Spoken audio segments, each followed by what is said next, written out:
So ang lesson po natin again is sins in the workplace. Ito po ay particularly yung tinatawag na sins in economic relation. So ano ba yung economic relation? So habang pinahanda ko po itong material na ito, siyempre nagkaroon tayo ng konting pagre-research.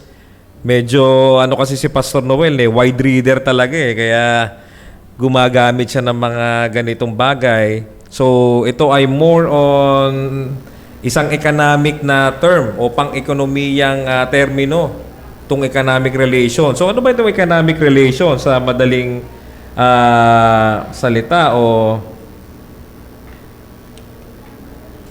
Pero bago yan, again, yung ating... parang ayaw gumana.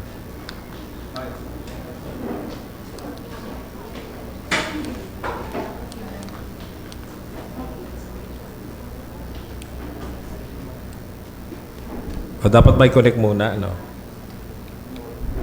Naka-connect ba? Hindi. Yun, okay na.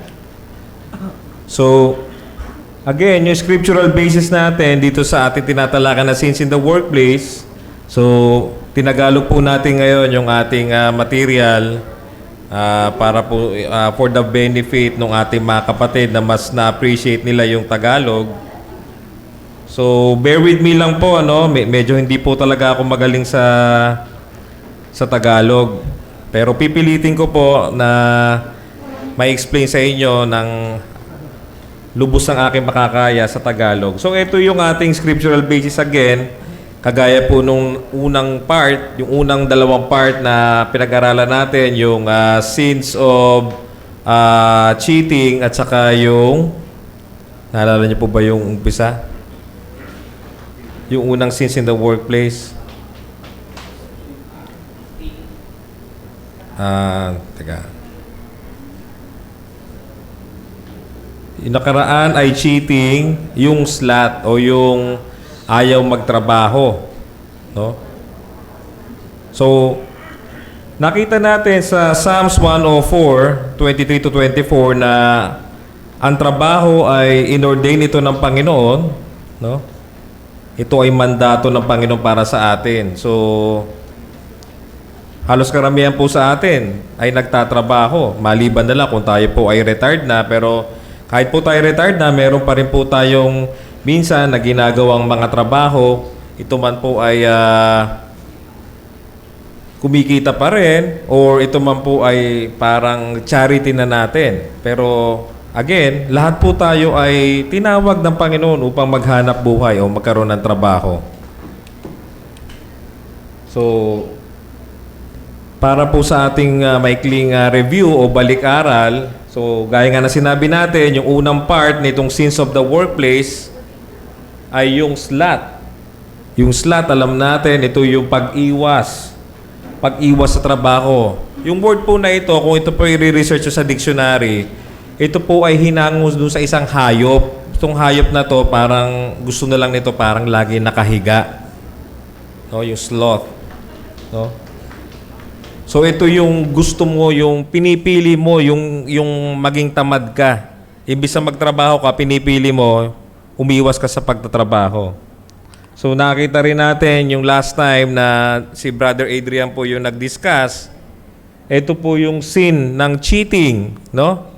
So, again, siyempre sa workplace o sa ating pagtatrabaho, marami ang mga temptation sa part na yan na tayo ay andun yung talamak na makikita natin, no? Doon sa mga nagtatrabaho sa opisina o kung kahit man sa negosyo, yung pandaraya. Ano ba ito? Ito yung pagiging dishonest, hindi pagiging tapat, no? At ginagamit mo ang mga bagay na yan para sa iyong sariling gain o para sa sariling kapakanan mo lang. At alam natin, para maiwasan natin itong pandaraya o patuloy nating ma-mortify ang sin na ito, kailangan nating magtiwala sa Panginoon. Na alam natin ang Panginoon bilang soberano, bilang may kontrol ng lahat, bilang nagpo-provide ng lahat ng ating pangangailangan, At siyang nagbe-bless ng ating mga gawa. Isipin nyo, yung ating buhay, siya nag-iingat sa atin. Yung ating talent, kung ito'y ginagamit tayo sa ating trabaho. Yung ating mga resources, no? Kung tayo man ay, ito man ay yung mga bagay na meron tayo, o ito man ay dun sa ating trabaho na ipinagkakaloob sa atin ng mga means, ito ay galing lahat sa Panginoon. Yan yung matatagpuan natin dito sa Deuteronomy 8 verse 18. Nang sinabi pa nga dito, "For it is He who is giving you power to make wealth." Malinaw po yun. Ang Diyos ang nagbibigay ng kapangyarihan upang magbigay ng material na pagpapala sa atin. So sa umaga pong ito nga po yung ating pag-aaralan. Ano ba itong economic relation o ugnayang pang-ekonomiya? Bakit ba ito ay dapat natin pag-aralan? O ano ba yung mga kasalanan na makikita natin dito sa bagay na ito? Sapagkat, alam niyo po, sa lahat po na sa atin na nagtatrabaho, tayo po ay involved sa bagay na ito. So alam natin, sa ugnayang pang-ekonomiya, meron pong mga bagay na kung saan ito ay kasama sa ating pang-araw-araw na pagtatrabaho. Kung tayo man ay nagninegosyo, tayo man ay naghahanap buhay, lagi nating tayong kasama rito, meron tayong ugnayang pang-ekonomiya. So una, yung means of production. Ano ba ito? Paraan ng production. So ito po ay mga terminong pang-economics, no? Kung nag-aral po kayo ng economics nung kayo ay college, so siguro medyo maiintindihan nyo to. So means of production, sa madaling salita, ito ay paraan ng production. Ito yung lupa, struktura, yung makinarya. Ito yung mga bagay na ginagamit para mag-produce ng mga goods o yung mga produkto na ibebenta o yung pinagbibili. And then, syempre, kasama dyan yung kapital. Syempre, pag tayo ay nagnegosyo, di ba, may kapital. Kung tayo man ay naghahanap buhay, yung ating, o namamasukan sa isang kumpanya, obviously, yung ating kumpanya na pinagkatrabuhan, syempre, meron siyang kapital. Merong nangapital. So, ito yung puhunan upang magbigay ng pagkita. And then, syempre, thirdly, yung part ng ugnayang pang-ekonomiya ay yung labor. So, ano ba ito? Ito yung mga nagtatrabaho para gumawa sa isang kumpanya, sa isang factory, no? So, ito yung mga elemento. Ito yung elemento na pang-ekonomiya, means of production, capital, o yung capital, at saka yung trabaho. So, ito po yung tatlong major elements ng economic relations o ugnayang pang-ekonomiya. So, ayan po, no? Namatay na naman. Mukhang bumitaw na naman po yung ating proyekto kasi nagkulay red.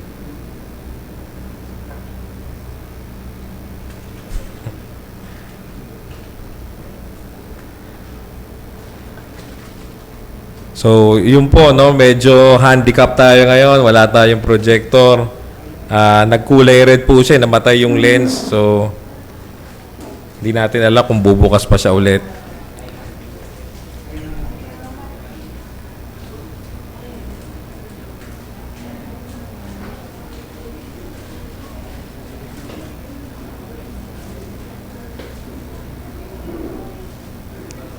Kuya Dan, wala na?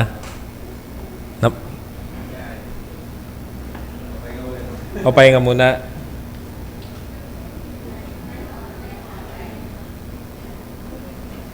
Ayan, nag-blue na ulit.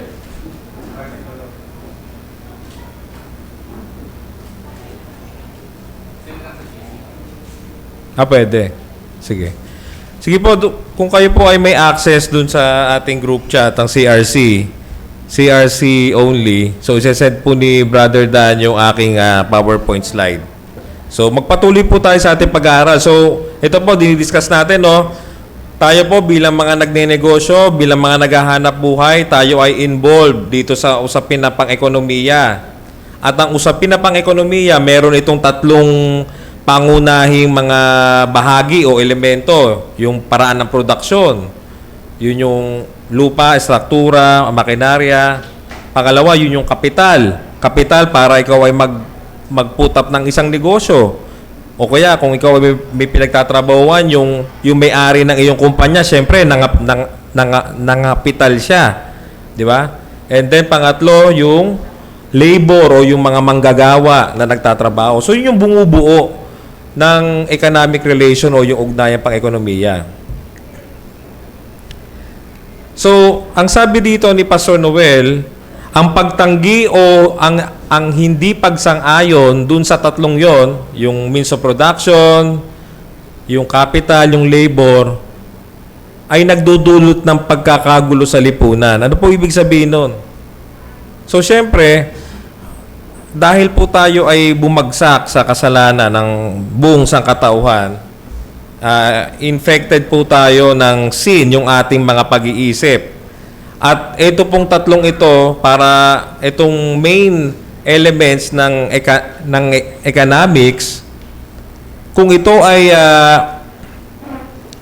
i-distort natin o guguluhin natin o itatanggi natin na merong tatlong bahagi na ito, ang resulta po nito ay kaguluhan. So makikita po natin yan sa mga bansa na communist. So kung kayo po ay nagbabasa ng mga balita o articles, makikita natin yan. North Korea. Pamilyar po ba kayo sa bansang North Korea?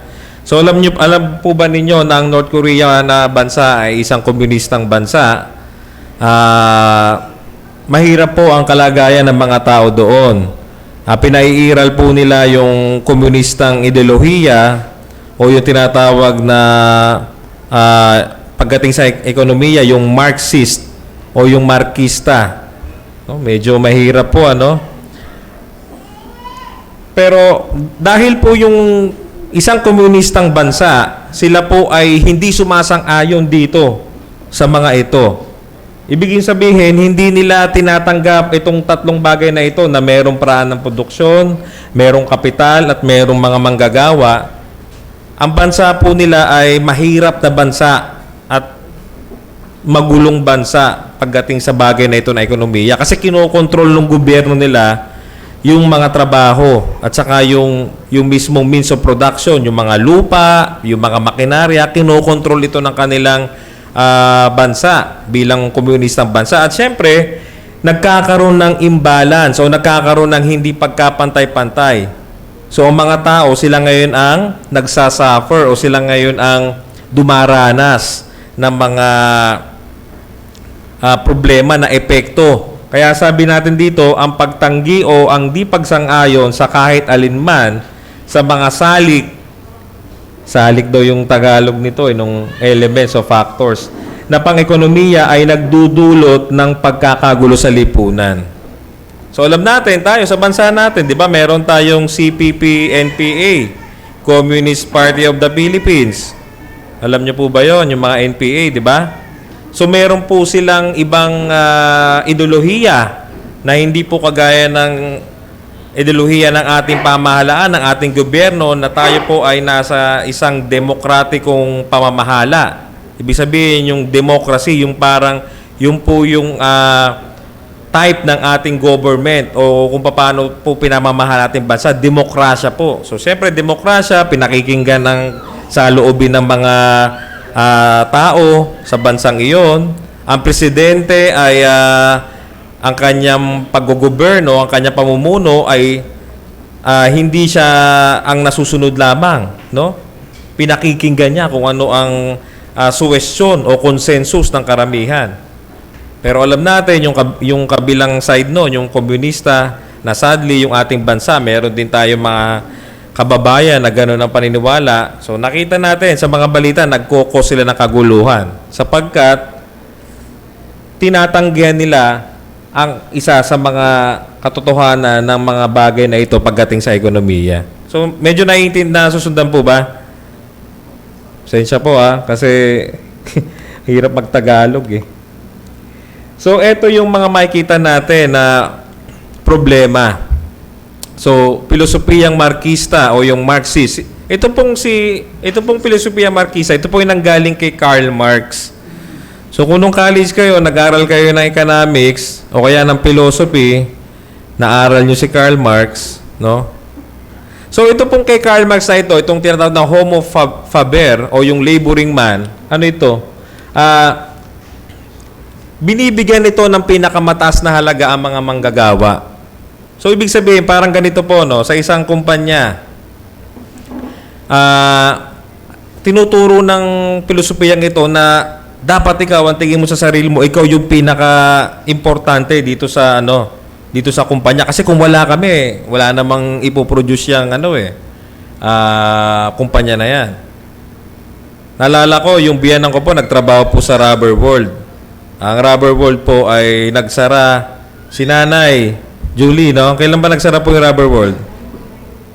1994. Ito po ay napasok ng Union, tama po ba, Nanay? Napasok po ng Union yung Rubber World. So, kung pamilyar po kayo sa mga Union, ito po yung kanilang pinangahawakang ideolohiya ng mga Union na sila po ay mga socialist sila o pro sila sa mga manggagawa. So, ano po ang epekto nito?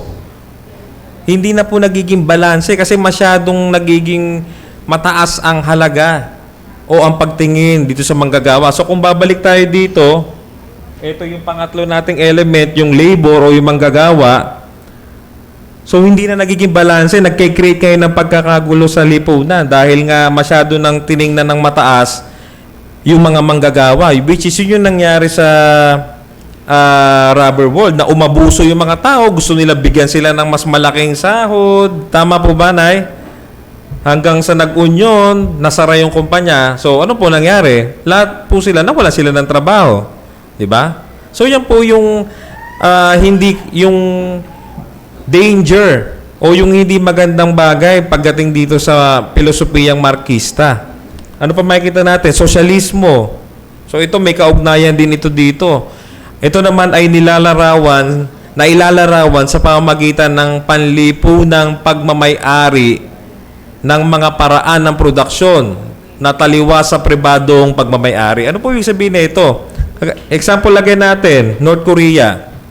So dahil sila ay communist, socialist, wala po yung kagaya ng mga Meralco, kagaya ng mga San Miguel, Sina Lopez, Lucio Tan, sino ba si San Miguel? Si RSA, Ramon Ang, na sila yung may-ari ng mga kumpanya na yon. Pagdating po sa sosyalismo, kagaya ng komunista North Korea, yung gobyerno po ang may-ari ng mga yan. Yung lupa, sa gobyerno yan. Yung mga makinarya, sa gobyerno yan. Di ba? Kaya sabi rito ito ay nailalarawan sa pamamagitan ng panlipunan. So, ang sinasabi nila, hindi, atin to lahat. Kayo na mga nagtatrabaho, kayo mga nagle-labor, hindi kayo dehado kasi sa gobyerno to wala ditong mataas, wala ditong mayaman. Pero sa totoong buhay po, hindi po nangyayari yung bagay na yon. Dahil alam po natin, dahil sa pagkamakasalanan ng tao, ang tao ay gustong mandaya, ang tao ay gustong mang-api, gustong mang-alipusta, gustong magmalabis. So, hindi po talaga nasusunod yung ideolohiya nila na sinasabi nila na pantay-pantay sila. Naiintindihan niyo po ba yun kung ano yung sosyalismo? Kung ano yung negative na bagay dito? Kunyari, isipin niyo po, sa isang kumpanya, merong 5 empleyado, kunyari, isang kumpanya. So, yung 2 doon, masipag sila magtrabaho. Yung 3 doon, patulog-tulog lang sila, hindi nila natatapos yung ginagawa nila. Ngayon, syempre, may production ngayon yung 5, di ba? So, let's say, sabihin natin, ang naiproduce sila ay 100 na, sabihin natin yung kumpanya gumagawa ng sapatos. Ang naiproduce sila ay 100 pares ng sapatos sa buwan na yon. Yung 2 tao, out of that 100 pairs of shoes, ang naiproduce sila, sabihin natin, tig 25 sila. So, 50. Ngayon, yung 2, 5 lang, 10.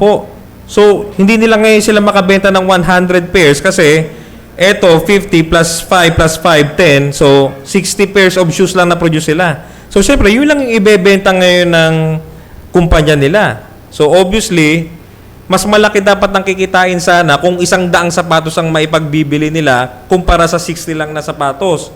Pero, yung dalawa, gusto niya, pare-pare sila ng sweldo, pero ang na-produce niya, ilan lang? Tig-5 lang sila eh. Tapos isa, yung dalawa, 20. So, bibigyan kunyari sila sweldo, tig pa 500 sila. Eh, di ba, lugi naman yung dalawa na nag-produce ng 20? Kasi ang pinroduce nito. So, ano nga iisipin ng dalawa? Pwede palang 5 lang yung gawin ko eh. Babayaran pa rin ako ng 500 kahit hindi kami makagawa ng 20. So, ano pong mangyayari pag lahat ng tao doon sa kumpanya naging gano'n ang kaisipan?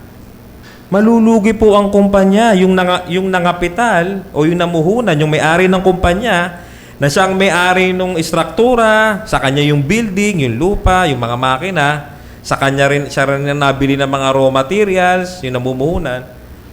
Kung lagi pong 60 pairs of shoes lang ang may bebenta niya, imbis na dapat 100 para mag-survive yung company, darating po sa point na magsasara na po yung kumpanya. Dahil bakit? Kasi pinairal itong homo faber at saka yung sosyalismo. Yun po yung nangyari sa rubber world. Tama ba ako, Nay? I-correct nyo ako, Nay, ha? Baka mamaya iba bang taga-rubber world dito. Naalala ko, may bahay ni Pastor Joey, dati rin nagtrabaho sa rubber world. Saka si Tita Bebet. Tama po, Tita Bebet, no? Nagtrabaho din ka sa rubber world before.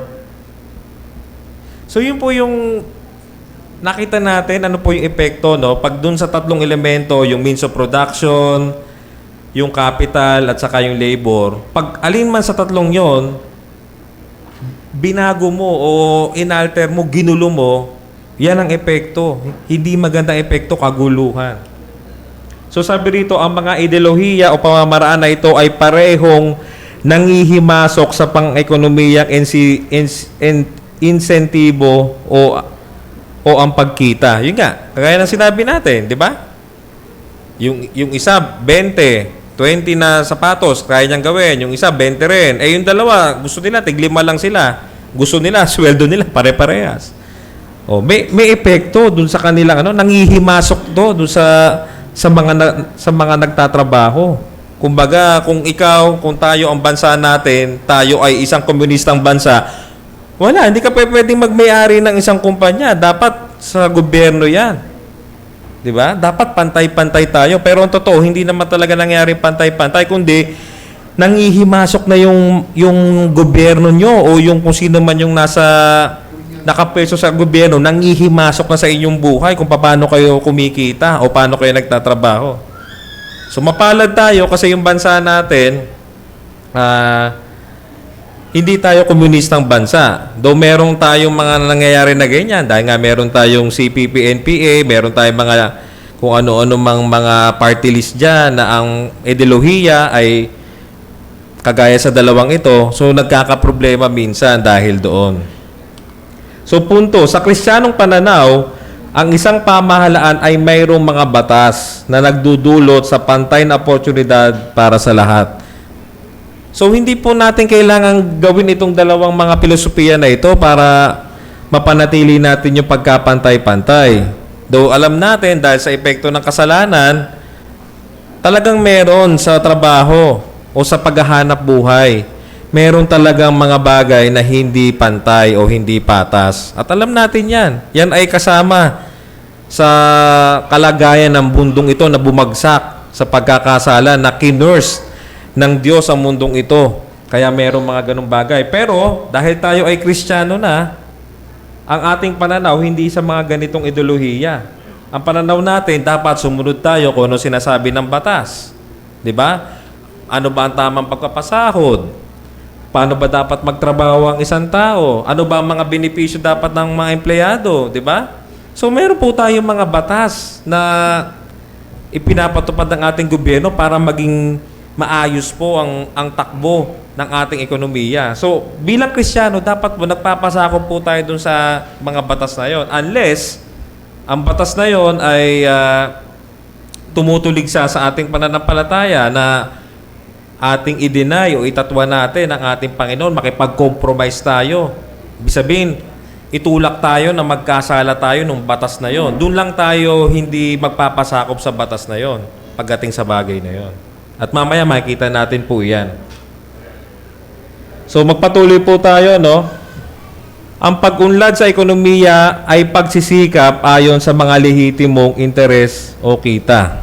So sabi rito sa Proverbs 14 verse 23, sa lahat ng pagsisikap ay may pakinabang, ngunit ang pagsasalita lamang ay naghahatid sa kahirapan. So syempre, pag tayo po ay nagtatrabaho ng maayos, nagsisikap tayo, nagpupursige tayo, kung may negosyo man tayo, ito'y ginagawa natin sa mga lehitimong paraan o yung mga legit o yung mga legal na pamamaraan, nakaakibat po dito yung pag-unlad. No? Yan po yung sinasabi ng salita ng Diyos yan sa atin o tinuturo sa atin. Ang isang gobyerno o pamahalaan na mayroong batas ay naggagantimpala sa kabutihan at nagpaparusa sa kasamaan. O ano ibig sabihin nito? Siyempre, may mga labor laws tayo, no? Mga hindi tamang pagtrato sa mga manggagawa. Pag yan ay nahuli ng dole, maaaring maparusahan po yung mga kumpanya na yan na gumagawa ng mga pagmamalabis o yung mga hindi sumusunod sa batas. Pero yung namang mga kumpanya na sumusunod, 'di ba? Meron tayong mga incentives, 'di ba? Kunyari, nagbayad kayo kunyari ng tax ninyo, kaya sumali kayo sa ang inyong kumpanya ay part ng PEZA. Alam niyo po ba yung PEZA? Philippine Economic Zone Authority, tama ba 'yon? So yung PEZA po, ang aming company na pinapasukan ko po ay member ng PEZA. So meron po silang mga tax break ba tawag doon? O tax incentive dahil member ng PEZA. So yun po yung ibig sabihin niya, no? So yung mga batas natin, yung mga ordinance natin, ito ay nagagantimpala sa kabutihan at ito ay nagpaparusa sa kasamaan. So ano ang mga kaugnay na kasalanan dito sa bagay na ito? So nakita natin kanina, no? Yung economy, merong tatlong element o tatlong factors, no? Yung source, yung makinarya o yung mga structures, no? Yung means of production, tapos yung capital o yung investment, saka yung labor. So, ano yung mga kasalanan? So, nakita natin kanina, meron ng parang pahapyaw sa atin. No? Nakita natin yung dalawang ideolohiya o filosofiya na hindi dapat gawin. So sabi rito, ang kabanalan ay parehong nakahamon sa mga namamahala at sa mga nasasakupan. So dahil nakita natin na siyempre merong kumpanya, merong nangapital. So obviously, ano tawag sa kanya? O tama mo. Kapitalista. Pero ano ibig sabihin? Sino siya? Anong part niya? Ano siya dun sa kumpanya? Siya yung may-ari. Diba? Siya yung may-ari. Tama po. Siya yung may-ari. Siya yung namuhunan di ba? O, tapos meron naman, kunyari ako, nag-apply ako doon sa kumpanya na yon. Ano tawag sa akin? Empleyado. O, ako yung nasasakupan. So, syempre, dahil siya yung may-ari, siya yung nagtayo ng kumpanya, siya yung namuhunan, siya yung namamahala doon sa kumpanya. At ako ngayon, bilang tauhan niya o bilang empleyado niya, ako yung kanyang nasasakupan. So, yun po, ano? So, paano pumapasok yung kasalanan dito sa bagay na ito? Pagdating dito sa usapin na ito. So, una, namamahala sa nasasakupan. Ano yung mga kasalanan pagdating dito? Ibig sabihin, ano yung kasalanan ng namamahala dun sa nasasakupan? Bilang kapitalista, bilang may-ari ng kumpanya, bilang namuhunan. So, sabi rito, ang pamamahala ay mabuti. Tama po, no? Bilang mga pinagkatiwalaan ng Panginoon, kung sino man po dito sa atin, may mga hanap buhay, mga negosyante na meron kayong mga tauhan, kayo po yung namamahala sa inyong kumpanya. Ito po ay mabuti. Ngunit, ito ay maaaring lumala sa pagiging authoritarian. Ano ba authoritarian? Ito ay bulag na pagpapasakop sa otoridad. Ibig sabihin, kahit mali na yung pinagagawa sa'yo, kailangan sumunod ka pa rin. Masyado nang sumobra na sa authority. Naging authoritarian na. Di ba? Sasabihin, pwede ka lang mag-CR kapag ka alas 10. Paano kung ihing-ihi ka na? Bawal kang tumayo sa upuan mo pag wala pang alas 10. Paano? Kunyari, kailangan mong uminom ng tubig. Kukuha ka doon sa pantry nyo. So, yun po yung pagiging authoritarian, di ba? Ano ang mga kasalanan kaugnay nito? Una, hindi patas na pagpapasahod. Obvious yan. Di ba? Meron tayong minimum na labor wage, di ba? Minimum wage na sinasabi ng ating gobyerno. So kapag hindi po patas sa pagkapasahod ng namamahala dun sa mga nasasakupan, obviously, ito po ay pandaraya. Ito po ay kasalanan. Ang pagpapasahod ay usapin ng hustisya. Alam niyo po ba yan? Nasa Bible pa lang, diniscuss na yan. Ang sabi sa Deuteronomy 24:14, "You shall not oppress a hired person who is afflicted and needy, whether he is one of your brothers or one of your sojourners who is in your land within your gates." So, ito po yung lumang tipan pa, ha? Kung ito man ay kasama mong Israelita, sabi rito, brothers sabihin, Israelita rin siya. O ito man ay mga taga-ibang bayan na nagtrabaho sa'yo o nagsisilbi sa'yo, hindi mo siya dapat i-oppress o hindi mo siya dapat pagmalabisan pagdating sa sahod. Malakay 3:5, sabi, "Lord's judgment against those who oppress the wage earner in his wages." Malakay 3:5. Ang Panginoon po ay may parusa doon sa mga namamahala na hindi po nagsasahod ng tama, against those who oppress the wage earner in his wages. Pagdating sa bagong tipan, Colossians 4:1, sabi rito, "Masters, show to your slaves." So masters, ito po yung mga namamahala, no? Ito yung may-ari ng kumpanya, ito yung namuhunan. "Show to your slaves," ito yung mga empleyado, "what is right and fair, knowing that you too have a master in heaven." So bilang mga Kristiyano, alam po natin na ang master natin walang iba kundi ang ating Panginoong Jesucristo na nasa langit. Nakatingin siya sa bawat mga dealings natin. Ano pa? James 5:4, "Behold the pay of the laborers who mowed your fields." Sabi ni James, yung daw mga sa lupain mo, nagsasaka siguro to, mga nag-aani, "that which has been withheld by you." No? Yung payment daw, yung bayad daw, winitheld mo. Hindi mo ibinigay sa kanila yung nararapat na bayad sa kanila. Ano sabi? "Christ out against you, and the outcries of those who did the harvesting have reached the ears of the Lord of Sabbath." So yun po yung kasalanan dito sa namamahala at sa nakasasakupan. Hindi patas sa pagkapasahod. At ito po ay hindi po ito maganda o ito ay abomination siguro, masabi natin ganun. Hindi ka lugod-lugod sa harapan ng Panginoon. So bilang mga Kristiyano, hindi po tayo dapat nag-i-engage sa mga bagay na ito. Ano pa makita natin? Pagsasamantala. Ano ito? Paggamit ng kapangyarihan upang makuha ng labis na kalamangan sa kahinaan. Siyempre, no choice sila empleyado lang sila. Ikaw yung may-ari. So, ang term na ginamit dito ni Pastor Noel sa English, exploitation. So, ini-exploit mo ngayon yung kanilang kalagayan. Alam mo na, hindi, no choice yan. Kasi pag di nagtrabaho yan, pag di pumasok sa akin yan, magugutom yan. So, they are at my mercy. Parang ganon. Makatauhan ko lang sila Diba? Sige, subukan lang nila. Kung hindi, magugutom sila. Kontrolado ko sila. So, yan po ang kasalanan, no? Nang namamahala sa namamasukan, nagiging mapagsamantala ka. O nagiging mapagsamantala ang isang namamahala. No? Anong mga bagay na ito? Yung pagkasamantala, saan ito naipapakita sa trabaho? Una, diskriminasyon. Laban sa lahi at kasarian. So, makikita natin yan, no?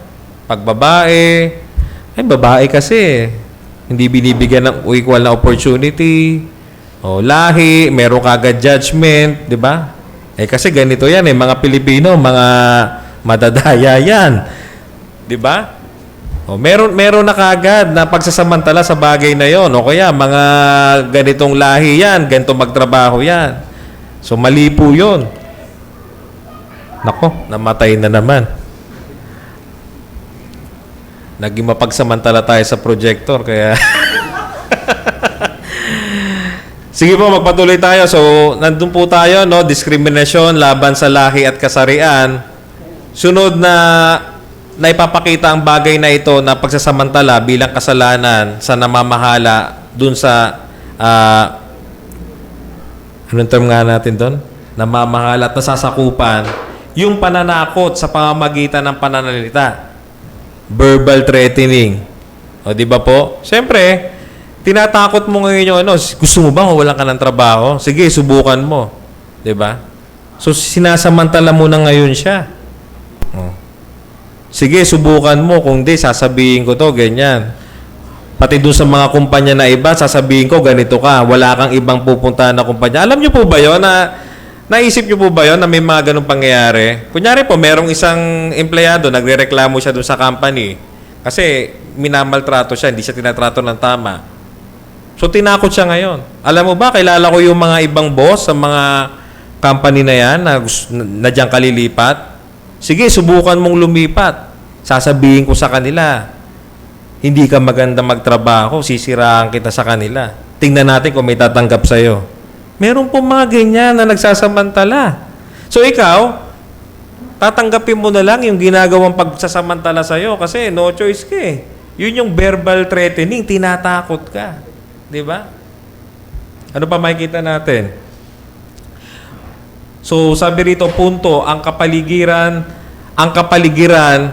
di ko alam kung tama yung Tagalog ko eh. Kasi atmosphere kasi sinabi ni Pastor Noel, yung atmosphere daw sa workplace. O yung, paano may tatagalog yung atmosphere? Ha? Hangin sa trabaho, parang pangit pakinggan eh, no? Sabihin na natin kung ano yung, ano yun?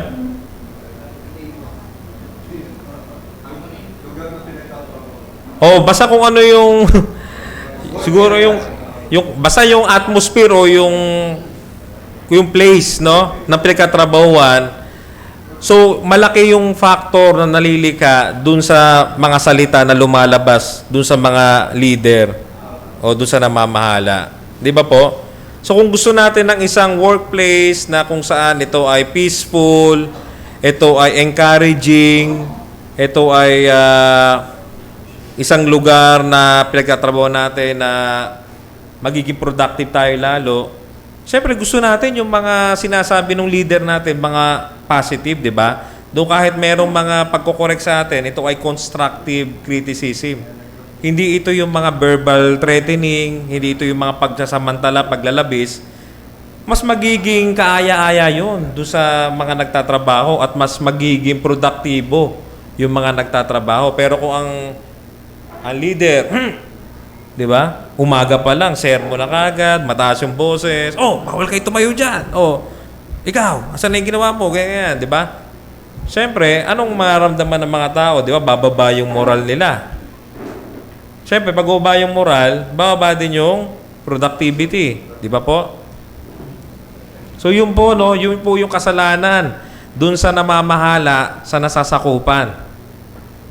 So, ano ang dapat nating ano yung opposite grace? So again, babalik na naman tayo. Ito yung lagi natin di-discuss dito, di ba? Nakita natin yung kasalanan. So paano natin i-mortify? Paano natin susupilin yung kasalanan? Kailangan nating i-practice o kailangan nating i-cultivate o kailangan nating linangin yung kabaligtarang grace o yung kabaligtarang virtue o kabutihan. Ano? Pamumunong may paglilingkod o yung tinatawag na servant leadership. Narinig niyo na po ba yun yung term na servant leadership? O yung pamumunong may paglilingkod. So ito po ay isang uri ng pamamahala, nakabaligtaran po ito ng pagiging authoritarian. Ito po ay kayo ang leader, kayo ang nag-guide, no, bilang namamahala dun sa kumpanya na yon. O kung ikaw man ay, sabihin natin, ikaw ay supervisor, ikaw ay manager, no, meron kang mga direct reports na iyong minamanage. Ikaw ay isang servant leader. Ano po ibig sabihin nun? Ikaw ay nagsiserve din para sa kanila. Kung ano yung kailangan nila ng grupo mo, ibinibigay mo to. Hindi ka lang pa sa utos ng utos. Inaalam mo, pinaplano mo kung ano yung pangailangan nila. Pag may kailangan silang tulong, handa kang sumuporta sa kanila. Pero at the same time, ikaw yung nag-guide dun sa grupo na yon para yung ultimate na inyong goal, nagkakaisa kayo para makamtan ninyo yung inyong goal. Kunyari, ang goal ninyo, matapos yung project na to ng building. Ikaw, kunyari, yung contractor, ikaw yung boss. Diba? Sabi sa'yo ng foreman mo, engineer, kailangan namin ng ganito, engineer eh. Engineer, pwede bang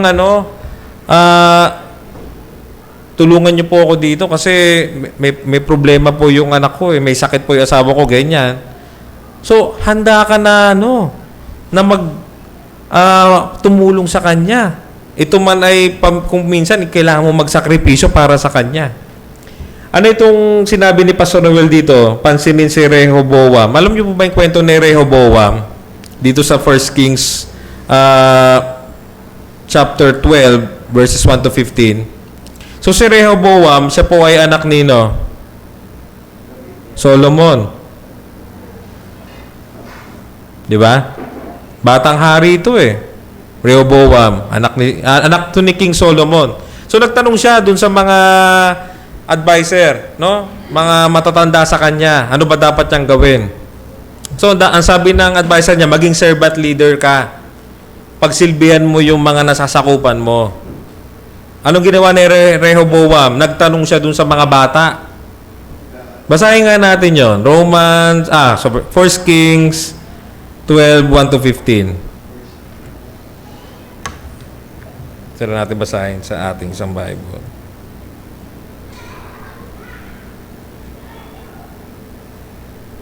Dali lang po 1 Kings, babasahin ko sa Tagalog. Mga unang hari, tama, no? Mga unang hari, chapter 12. Tama ba ako? Yun, si Rehoboam ay naghari. So sabi rito, si Rehoboam ay nagtungo sa Shechem sapagkat ang buong Israel ay nagtungo sa Shechem upang gawin siyang hari. Nang mabalita niyon ni Jeroboam, so si Jeroboam, siya yung, kasi nahati na po yung kingdom dito eh. Tama po, no? Si Jeroboam yung sa south, no? Judah, no? Etong si Rehoboam yung north, yung Israel, di ba? So sabi rito, sapagkat siya nasa Ehipto pa, nandoon siya tumakas mula sa harapan ni Haring Solomon. Hindi pa, so nag-uumpisa pa lang na magkaroon ng division. So sabi, bumalik siya sa Ehipto. Nang nagsugo at kanilang ipinatawag siya, si Jeroboam at ang buong kapulungan ng Israel ay dumating at nagsabi kay Rehoboam. So si Rehoboam na yung naging hari, ano? Di ba? Sabi rito, pinabigat ng iyong ama. Sino yung iyong ama? Si Solomon yun. Kaya nga si Jeroboam umalis siya dun eh. Kasi na-oppress sila eh. No? Sabi rito, pinabigat ng iyong ama ang pasanin namin. Sabi kay Rehoboam. Ngayon ay pagaanin mo ang mabigat na paglilingkod sa iyong ama. At ang mabigat niyang pamatok na iniatang niya sa amin at kami ay maglilingkod sa iyo. At sinabi niya sa kanila, humayo kayo at pagkaraan ng 3 araw ay bumalik kayo sa akin. Umalis nga ang taong bayan. So, sinabihan siya, baka naman pwedeng pagaanin mo yung, dahil ikaw na yung hari, nakikiusap kami sa'yo. Pero ano ginawa niya? Ang sabi niya rito, ngunit tinalikuran niya ang payo ng matatanda. Kasi ano ba yung payo ng matatanda? Verse 7, at sinabi nila sa kanya, kung ikaw ay magiging lingkod sa bayang ito, sa araw na ito, ay maglilingkod sa kanila at magsasabi ng mabubuting salita kapag sinasagot mo sila. Ay magiging mga lingkod mo nga sila magpakailanman. So ito yung servant leadership, no? Sabi rito kung ikaw ay magiging lingkod sa bayang ito, ibig sabihin magiging servant ka. Kahit ikaw ay yung hari, magse-serve ka dun sa bayan na yon. Anong mangyayari? Sila ay magiging mga lingkod mo magpakailanman. Pero anong ginawa ni Rehoboam? Verse 8, ngunit tinalikuran niya ang payo ng matatanda. Anong ginawa niya sa halip? Humingi ng payo sa mga kabataang laking kasama niya na tumayo sa harap niya. At anong ginawa? Pinabigat pa. Kung ano yung inaano nung tatay niya, dinoble pa. Ang sabi rito Ang sabi rito, ang kanyang mga kababata ay nagsabi sa kanya, ganito ang iyong sasabihin. sa bayang ito na nagsabi sa iyo, pinabigat ng iyong ama ang pasanin namin, ngunit pag-aanin mo sa amin. Ganito ang iyong sabihin sa kanila, ang aking kalingkingan ay mas makapal kaysa mga balakang ng aking ama. Grabe. Diba? Kung gaano yung tatay ko, mas matindi pa yung sa akin. So yun, hindi po yun yung servant leadership na sinasabi natin. So ang kailangan natin, kung tayo man ay tayo yung mga namamahala, tayo may-ari ng kumpanya, no? Kailangan po natin i-practice yung servant leadership para mapatay po natin itong kasalanan ng pagsasamantala at pagmamalabis o hindi makatarong ang pagpapasahod. So yun po, no, nakita natin dun sa relationship na yon, yung namamahala sa nasasakupan. Ngayon naman, doon naman sa kabaligtarang relationship, yun namang nasasakupan, yung mga nagtatrabaho dun sa may-ari ng kumpanya o doon sa namamahala. So, ang sabi rito, ang pagpapasakop ay mabuti. Alam po natin yan. Tinuturo ng salita ng Diyos yan na dapat tayo magpasakop doon sa mga namamahala sa atin. Ngunit, ang kapaligtaran nito ay ano? Siyempre, pag ayaw mo pasakop, ano ginagawa mo? Ayaw magpasakop eh.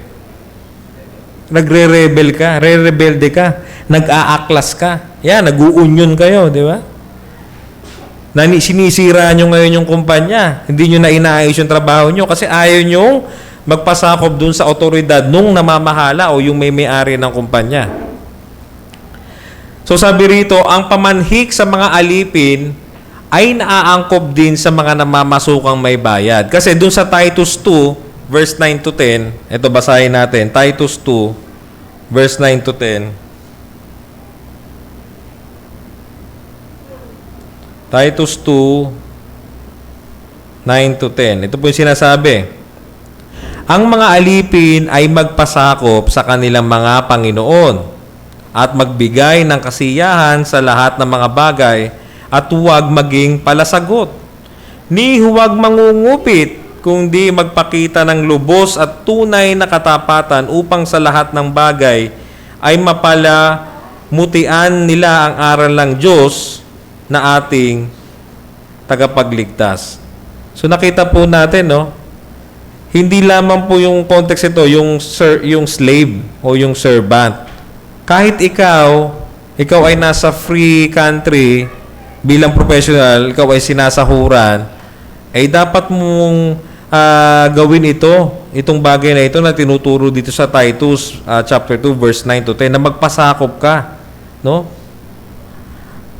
So sabi rito, bakit daw natin kailangan magpasakop dito sa bagay na ito? O bakit natin kailangan sundin itong prinsipyong ito na tinuturo ng Biblia bilang mga Kristiyano? Dahil ito ay nagpapakita ng hindi sapilitang paggawa. At syempre, meron itong benefits, no? Pagka tayong bilang mga namamasukan o empleyado ay nagpapasakop sa ating mga namamahala sa atin. At syempre, sabi rito, mahalaga, hindi natin nababahiran yung pangalan ng ating Panginoon. Yung patotoo natin, hindi tayo nagiging isang bulaang patotoo o yung napapahiya ang ating Panginoon sa bagay na yon, di ba? So, sabi rito, ang pangunahing layunin upang maging masunurin, sabi rito, ano ang pangunahing layunin kung bakit dapat maging magpasakop? Siyempre, upang maging masunurin at kasiya-siya. Di ba? So, siyempre, pagka ikaw ay isang empleyado na talagang ikaw ay tapat, no? Ikaw ay nagpapasakop, yung namamahala sa'yo o yung boss mo, no?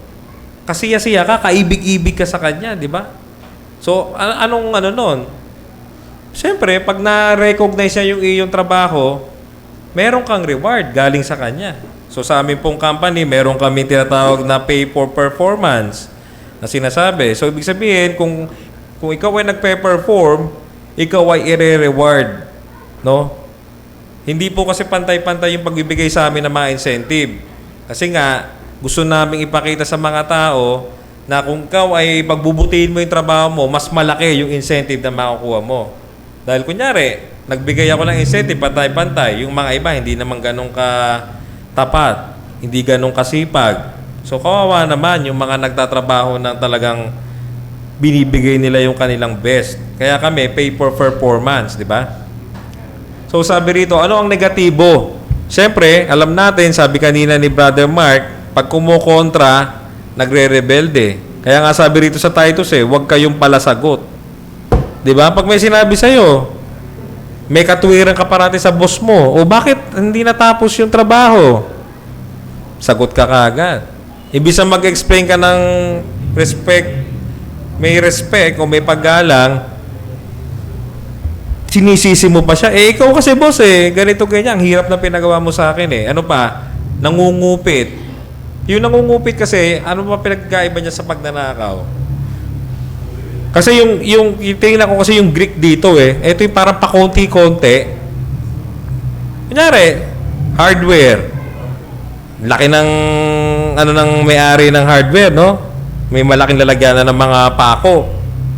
Di naman mahalata ni boss tong kung isang ganun lang Hindi naman tinitimbang ni boss yung mga pako na nahayaan lang na nandyan. O kaya sa oras, kupit-kupit ka, 30 minutes, hanggang sa naging 45 minutes. Okay lang naman yan. Mayaman naman tong may-ari ng kumpanya natin. Hindi naman niya papansinin to. Barya lang sa kanya to So, hindi po tayo dapat ganon bilang mga namamasukan, bilang mga empleyado. Hindi po tayo dapat nangungupit. No? Hindi tayo nagnanakaw ng pakunti-kunti na dinadahilan natin kagaya ng iba. Mayaman naman yan. Tayo naman salat na salat tayo sa salapi. Hindi na nila mapapansin yan. Samantalang tayo, minsan lang tayo makaranas sa mga ganito. Wala sa kanila yan. Mali po yun. Bilang mga mananampalataya, hindi po dapat yun ang pagkakilala sa atin, di ba? So, ano pa, sinasabi rito, kung di magpakita daw tayo ng yung positibo, pagiging matapat. Gawin ang trabaho ayon sa hinihingi at inaasahan sa atin. So, yun yung positibo. So, wag po tayo doon sa negatibo. Kailangan nating labanan yun. Kasi matindi yung temptation sa atin dito Yung palasagot tayo sa ating boss. At saka yung pakunti-kunti tayo pala ay nagnanakaw na. Maaaring hindi natin alam. Maaaring hindi tayo aware. Kung talagang magiging stricto tayo sa sense na ito o sa bagay na ito, iisipin natin, hindi ko natapos yung trabaho kahit ako'y naka 9 hours, pumasok ako ng alas 8, lumabas ako ng alas 5 o 8 hours, hindi ko naman natapos yung pinagagawa sa akin. Kasi umupo lang ako sa lamesa ko, nagpatay lang ako ng oras. Alas 5 na, uwi na. Ayun po, ay pagnanakaw din. Hindi mo pwedeng sabihin, ako ay isang empleyado na huwaran. Talagang hindi ako lumalagpas sa oras, hindi ako late. Maalis ako talagang sakto, 8 hours. Pero wala naman siyang na-produce.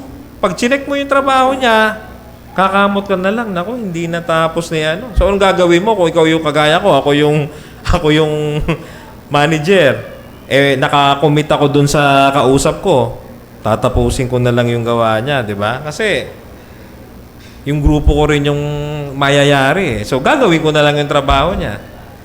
So, again, nandun po dapat yung ating katapatan sa ating trabaho, no? Kung ano yung hinihingi at inaasahan sa atin. So, ano naman yung lehitimong paglaban? So, nakita natin, di ba, dapat magpasakop, di ba? So, meron namang lehitimong paglaban. Ano ito? Dapat walang ganap na otoridad ng isang tao sa kanyang kapwa. Siyempre, pag lumalabis na, lagpas na sa mga batas o sa mga panuntunan na lehitimo o legit, meron na tayong mga proper venues na tayo ay mag-complain o tayo ay, ano bang term doon? Complain o magreklamo o mag-raise tayo ng concern. Pero, again, bilang mga Kristiyano, nag-ibang kulay na.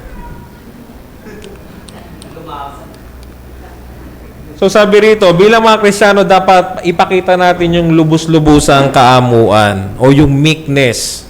No? Hindi tayo yung pagka nagreklamo tayo, kala mo mga leon tayo, di ba? So sabi rito, dapat mayroong paggalang.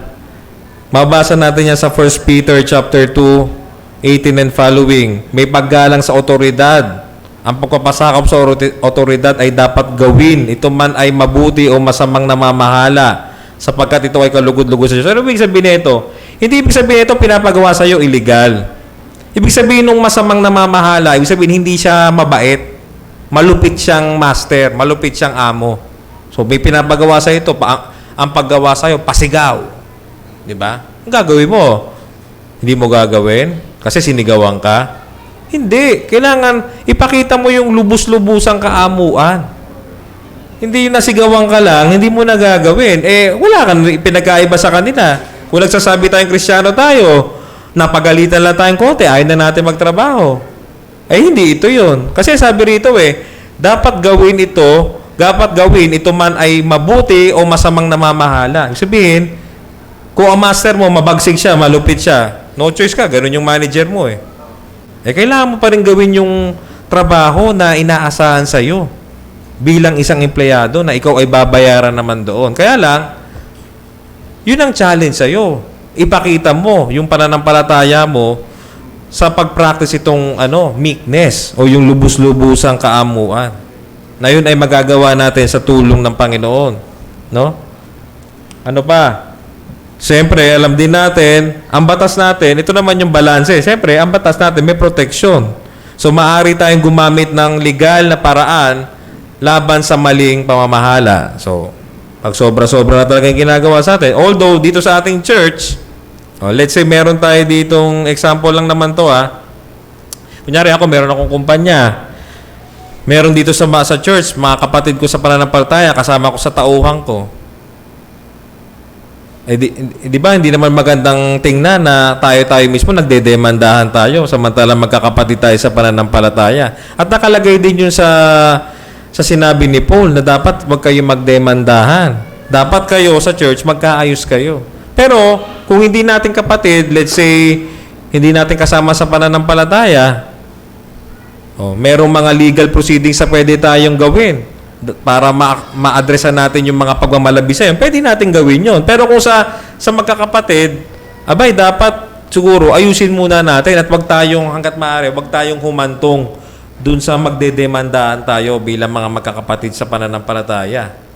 Kaya lang, minsan nangyayari, di ba? Siguro providence rin ng Panginoon. Pero hanggat maaari, dapat po tayo magkakapatid, hindi po tayo nagdedemandahan. Dapat po tayo nag-uusap-usap muna. Kung sakali man na meron dito, kanyari, example ko ngayon, meron akong kumpanya, tauhan ko kayo, di ba? Nagreklamo kayo sa akin. Pero meron tayong proteksyon ng batas. Alam natin po yan. And then, siyempre, alam natin bilang mga Kristiyano, dapat hindi po tayo nakikipag-compromise. Walang kompromiso. So ano ito? Hindi tayo maaaring magpasakop sa kung ano ang makasalanan. We must obey God rather than man. Diba? Acts 4:18 to 20, tsaka yung sa 5:29, dun yun. We must obey God rather than man. So yun po yung legitimate na hindi tayo magpapasakop. Kapag yung pananampalataya natin ang at stake, na tayo ay hinihimok na gumawa ng kasalanan, mandaya, magsinungaling, magpalsipika ng mga dokumento, hindi po tayo magpapasakop sa bagay na yon sapagkat hindi po tayo dapat makipag-compromise. We must obey God rather than man. Punto, maging sa kapatiran, ang istruktura ng otoridad ay hindi pinahihina o winawalang bahala. Yun nga, sinabi natin. Kunyari, ang mga kasama ko sa trabaho, mga kasama ko sa church, no? Hindi po, brother naman tayo, di ba? Pagbigyan mo na ako, Brad. Sige na, anuhin mo na yan, dayain mo na yan. Brother naman tayo hindi po.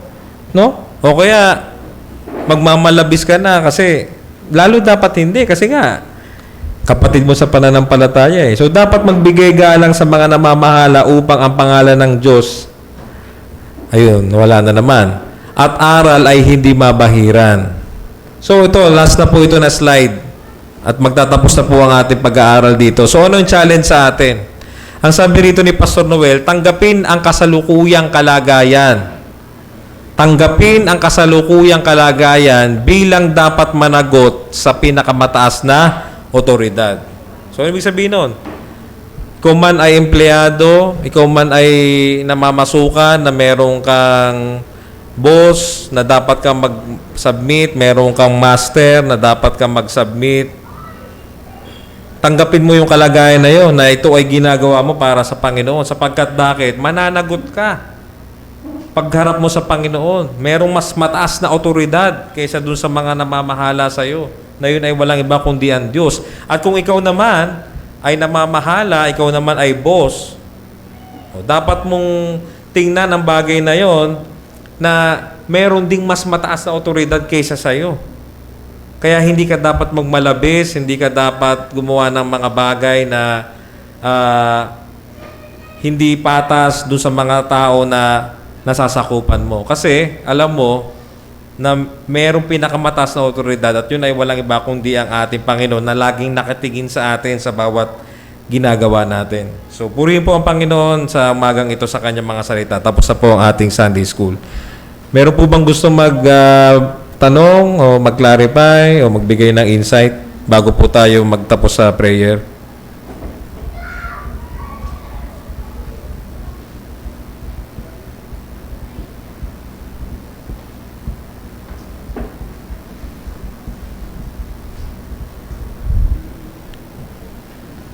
So ako man po habang ginagawa ko tong inaaral ko tong lesson ni Pastor Noel, marami akong nakita sa buhay ko na inihingi ko ng tawad sa Panginoon at nakikita ko lagi yung sarili ko bilang empleyado na may mga bagay na dapat kong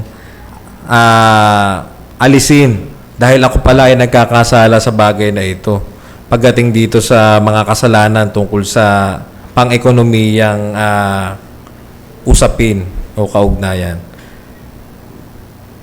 Sige, Kuya Albert.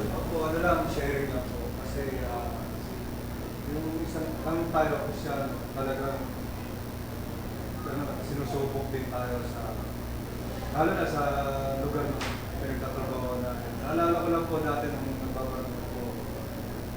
Bale, ako kasasampa ko lang po doon. Kaya lang, yung sa workplace po namin, pauwi na yung isang kasama. Kaya lang, ganito yung attitude kasi ng usually na seaman pagka kunyari pauwi na. So medyo mumunti na yung productivity niya, bumabagal na siya, medyo nag-ano na siya, naglalayo na siya. Kaya lang, siyempre, parang ikaw kasasapaw na. Kung kailangan mo makisama sa kanya dahil seniority siya parang gano'n. Kaya lang, parang di sabihin panahon na kailangan dalawa kayo protect, dapat pareho kayo productive pa rin. So, minsan, kasama na ng pakikisama. So, gano'n na talaga, which is dapat hindi lagi ipapractice. Kasi, hindi dahil pauwi ka or parang pero parang minsan na nagagamit yung ganung circumstances para hindi na siya maging productive parang so meron pang isang pagkakataon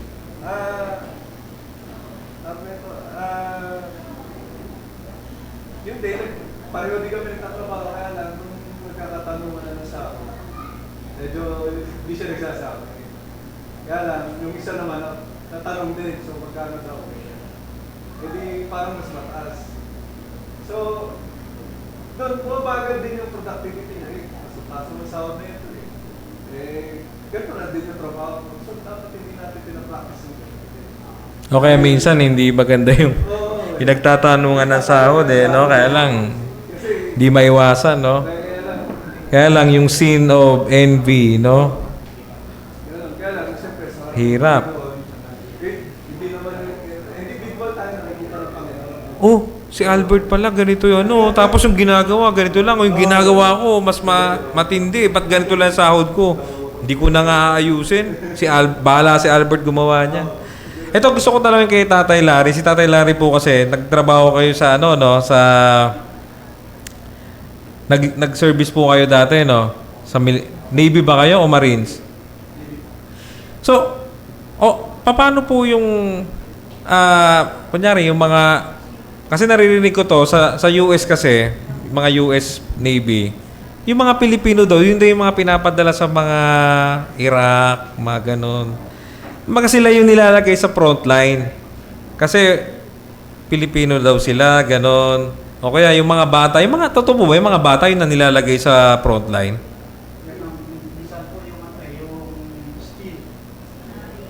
So hindi naman discrimination yon kung bakit sila yung nilalagay sa frontline.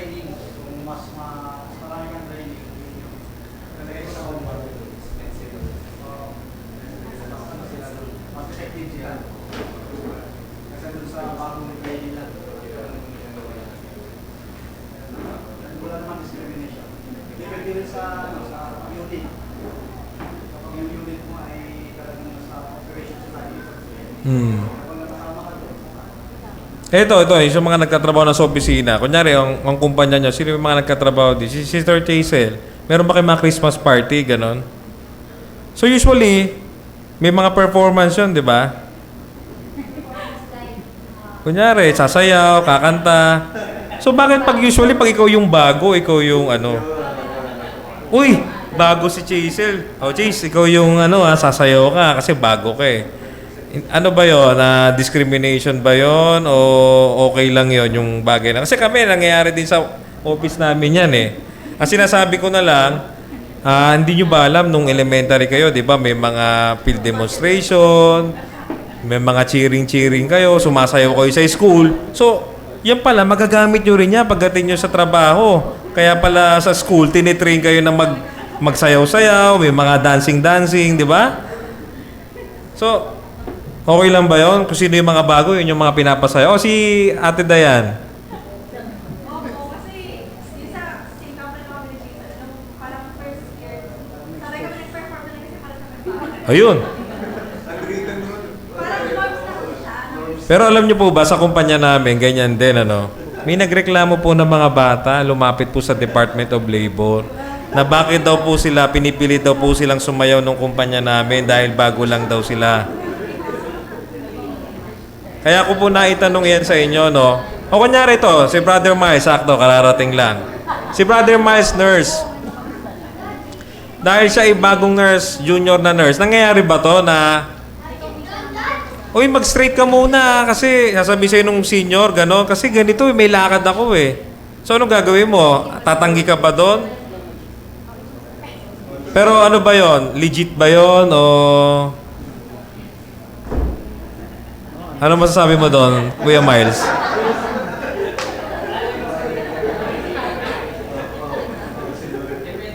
Ngayon, seniority, di ba? O. So, okay lang ba yung gano'n?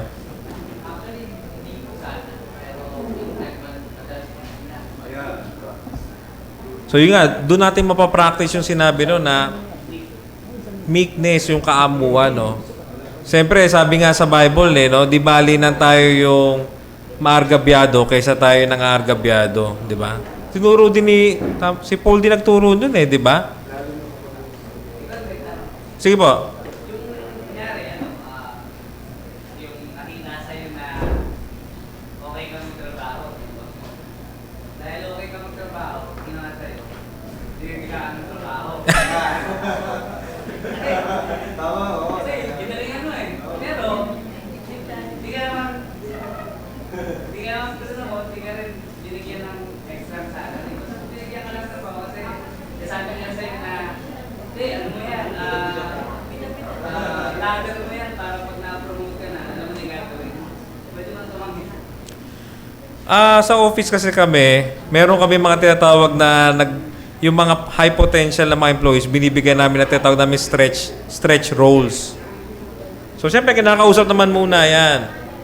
Kunyari ako, may nakita akong potential sa isang bata o bago lang sa amin, na junior sa akin, nakita ko talaga may potential siya eh. Willing ka ba na so bibigyan ka namin. Meron kasing program, no? Tapos binibigyan namin para masubukan. Kasi sabi niya, gusto niya eh. So bibigyan namin siya ng stretch goals. Pero iba yung iba yung binibigyan ka ng sobra-sobrang trabaho, dinadagdagan, tapos ang sahod mo ganon. Kasi kami, sa company namin, bawat position, nakalagay mismo kung ano yung mga responsibilities mo. So kapag tumalong ka sa next na level, yung sinasabi dun sa HR policy namin o yung sa developmental frameworks namin, kasama tong mga sa level mo ngayon, pumunta ka rito, tapos may dagdag. Siyempre, dinagdagan ka ng sahod, natural, dadagdagan ka ng responsibility. So, meron po tayong HR lagi sa company na pwede tayong mag-voice out. Ang malungkot nga lang pag yung HR hindi pantay, no? Kumikiling lagi sa kumpanya, di ba? So, mahirap pagka ganon. Pero, alam po natin, no? May mga legitimate po tayo na paraan para i-voice out natin mga ganon. Pero hindi po tama yan pag sobra-sobra yung binibigay na trabaho. Unless, ikaw ay willing na ma-promote at nag-usap kayo na bibigyan ka ng stretch roles para maihanda ka dun sa next na position na gusto mong puntahan. Kaya ka nag-extra effort, kaya ka nag-extra work, kasi meron kang tina-target na position dun sa company. Pero again, tingnan natin, baka mamaya maging workaholic naman na tayo pagka sobra-sobra na yung pagiging career natin, oriented. Magkakasala din tayo sa bagay na kagaya na discuss natin nung una, yung sa scene ng sloth, di ba? So, marami po, no? Di ba nakikita natin sarili natin bilang mga empleyado? Ako, kitang-kita ko yung ko rito, talagang tabas na tabas ako dito, eh. Hindi ko naman naging pagkakasala ko dyan dahil umiiwas na ako sa ganyan. Hindi na ako nagtatrabaho ng maayos. Kasi baka makita ako eh. Hindi na output ko, baka bigyan ako ng... So, sinusuppress ko yung dapat na quality na output. O mali naman yon, di ba? Kasi talaga ang tinawag tayo, maging excellent tayo sa lahat ng bagay, eh. Ang mga mananampalataya, saan ba yun? Colossians? Tama, no? Philippians ba yun? Excellent. Saan ba yun? Okay na po ba yung pagkain? Baka sobra na ako nag-overtime. Okay na. O sige, last na po ito. So yun po. Tinawag po tayo bilang maging excellent sa lahat ng bagay. Kasama po yung trabaho natin. Bilang mga Kristiyano, dapat nag-excel tayo. At alam natin, ginagawa natin yon doon sa ating pinaka-boss na walang iba, pinaka-master natin, kundi ang Panginoong Hesus na siyang bumili sa atin. Di ba? Sabi kanina doon sa preaching, hindi na tayo may-ari sa sarili natin. No? Inampo na tayo ng Panginoon. Meron nang may-ari sa atin. So sige po, tayo po ay mag-close po sa panalangin at ipanalangin din natin yung ating lunch ngayong umaga. O Amang Diyos na banal na makaparing sa lahat, tunay nga po Panginoon na napakabuti ninyo sa amin sa mga bagay na ito na nakikita namin ng aming sarili sa inyong harapan, na patuloy nyo kaming tinatabasan sa mga bagay na ito tungkol sa trabaho, na nakikita namin ang aming mga kakapusan, mga kasalanan na amin nakukumit. Ama, patawarin niyo po kami, Ama, sa mga bagay na ito. At tulungan niyo po kami, Panginoon, yung mga napag-aralan namin ngayong umaga tungkol sa mga bagay na ito. Ay mamortify namin yung mga kasalanan na ito na hindi tamang pagtrato, hindi pagtatrabaho ng tama, hindi pagiging tapat, mga pag-uumit o pagnanakaw. Ama, mahabag po kayo sa amin. Tulungan niyo po kami sa mga bagay na ito.